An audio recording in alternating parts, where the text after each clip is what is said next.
The team from Summon DAO have launched their platform on Testnet at the moment. So it's limited to a couple of features, but they've put in an incentivized testnet to try and attract users to the platform, give it a go and see exactly what they have to offer in terms of governance on the Cardano blockchain. Let's get into it. Yeah, gotta do it like that. You've been listening to the Learn Cardano podcast. Gotta get it hype. Crypto is what we like, but this is not investment or financial advice. Gotta do your research, cause it's risky. We know it is. This show is educational and it's informative. Crypto's the future, really, it ain't no debate.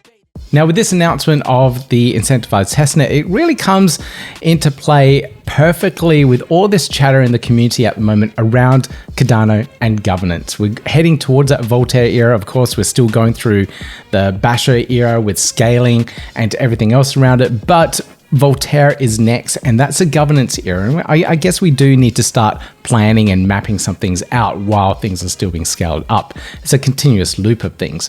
So the team from Summon Platform have put out this tweet, a thread. Now, this came to my attention from Gabe. So Gabe, thank you so much for putting that tweet out. I was a little bit bored. I didn't know what to do in terms of videos, but this is going to be it. So I had a look at this Twitter thread here that went through the idea of the incentivized testnet and how they were going to give out some rewards, and it's a tiered reward system as well. So if you give some really good feedback, the higher the rewards there. So it's kind of worth looking into. If not getting the rewards, it's worth getting an exposure to the platform so you're aware of how these tools actually work. Now, the team do have a Medium post about this as well, so you can read all about the tools and everything that they're launching within this testnet. They've got a walkthrough and everything there as well. Now, when I'm testing a platform, I prefer not to look at any of the tutorials and walkthroughs. I'm hoping that the UI, the UX is intuitive enough on the platform that I'll be able to step through and do what I need to do on the platform. And this is it here. Let me just load it up for you guys. This is what you're presented with on the launch of the app, where you need to connect your wallet. In this case, I'm connecting with my NAMI wallet. Now, if you guys are doing this as well, you need to switch over your wallet to the pre-prod testnet network. If you're doing this in NAMI, just go to the settings, go to network, and then click on the pre-prod network for this particular testnet. So I'm going to click on accept. Now, after this, you'll be presented with the signing of the wallet to actually log into the platform. And this is the dashboard. When it comes up, you can see a couple of communities here. You can see these verified communities, but if you just click on show unverified communities, you can see a lot of people have been using the platform themselves, and you can see all these various communities come into play and start something up.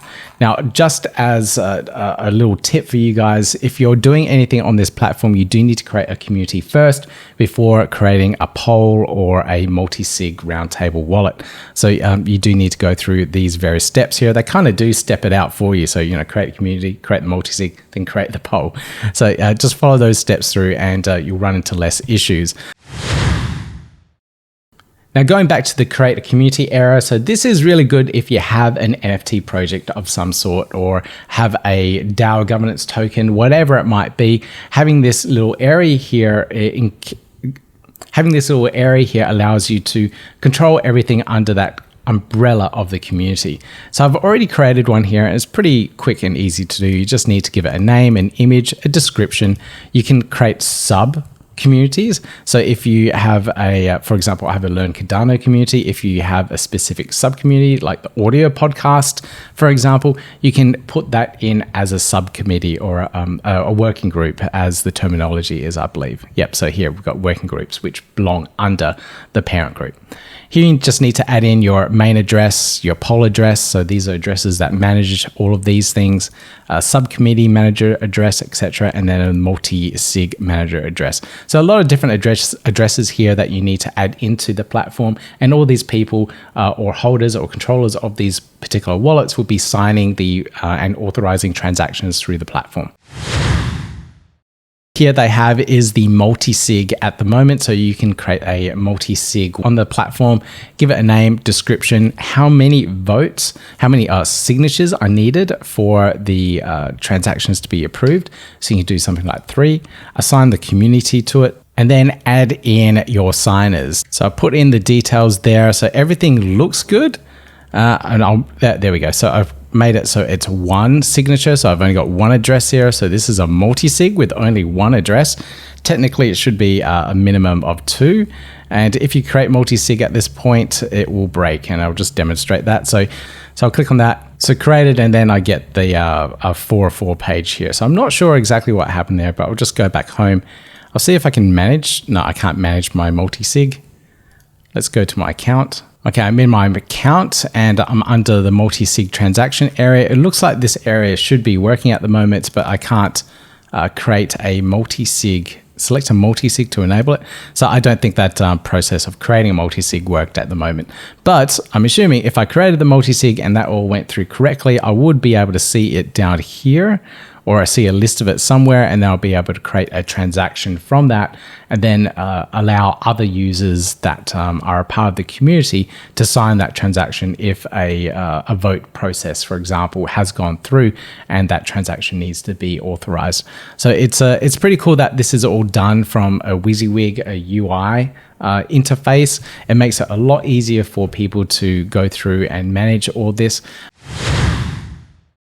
And you can see all the details here, which is really cool. It's really simple. You can create the poll here, give it a name, give it a description, a discussion link to an external website if you have one, the start date and end date of the voting period, and of course, the voting power down here. So this is looking for a snapshot, and you can add in the snapshot configuration. So if you're using a policy ID of a fungible token or a non-fungible token, such as an NFT project, you can put in your asset policy ID here.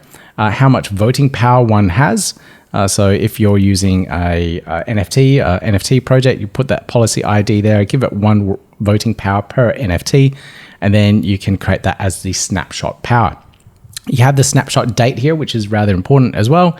And then you can then assign the community that this particular poll relates to.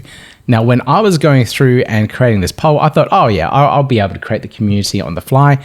Not the case. You do need to create the community before creating the poll, like I mentioned a little bit earlier. It would be nice if I could just type it in here and create the community on the fly as well, or at least create the initial placeholder for it, and then come back and fill in the details for it later. It will just reduce the amount of steps. But there we go. I've created this Learn Cardano community a little bit earlier, and then I can create the poll from it. You've got the little options down the side here as well, yes and no. You can add in many more options too. Now, I do like the interface. It's very quick and easy to use too.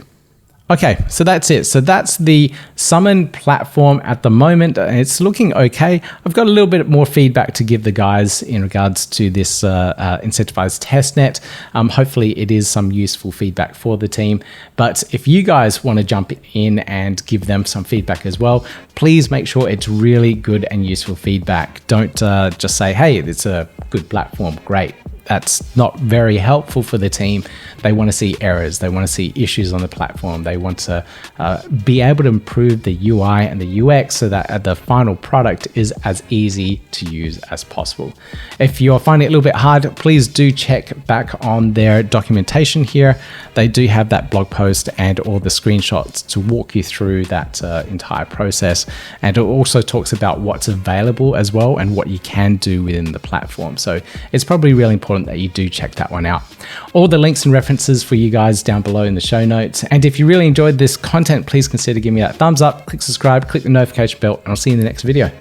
Yeah, gotta do it like that. You've been listening to the Learn Cardano podcast. Gotta get it hype. Crypto is what we like, but this is not investment or financial advice. Gotta do your research, cause it's risky. We know it is. This show is educational and it's informative. Crypto's the future, really, it ain't no debate.